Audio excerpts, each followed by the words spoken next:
A intelixencia artificial está cambiando radicalmente o sector sanitario, ofrecendo solucións innovadoras que melloran a precisión diagnóstica, personalizan tratamentos e optimizan a xestión hospitalaria.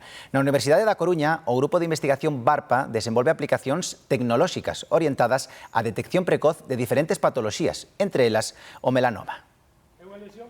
A aplicación que desenvolve o Grupo BARPA en colaboración co Servizo de Dermatoloxía do CHUAC favorece a detección temperada do melanoma e doutros tumores cutáneos a partir dunha simple fotografía tomada cun dispositivo móvil.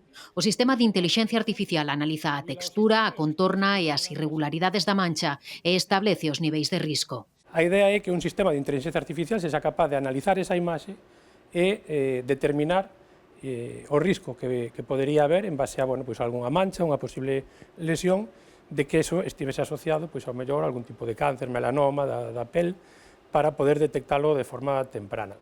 Será unha ferramenta de prediagnóstico moi útil na atención primaria, pero tamén nos servizos de dermatoloxía, porque ademais servirá para categorizar as patoloxías cutáneas. O que lles permitiría principalmente é, evidentemente, axustar mellor o tratamento e, sobre todo, priorizar. É dicir, aqueles casos que, como dicíamos antes, teñen máis urxencia porque en función do estadio de evolución da patoloxía onde se colla e se detecte para empezar o tratamento, digamos que a taxa de éxito de supervivencia do doente é moitísimo maior.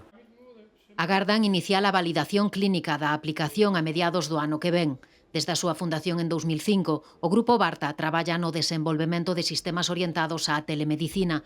Integrado no Instituto de Investigación Biomédica da Coruña, colabora con distintos servizos médicos do CHUAC. Leva anos investigando o procesamento de imaxes oftalmolóxicas non só para detectar patoloxías oculares.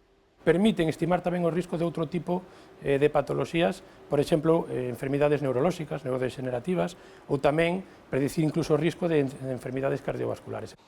Son exemplos do impacto na atención sanitaria da intelixencia artificial que continuará transformando profundamente a medicina nos próximos anos.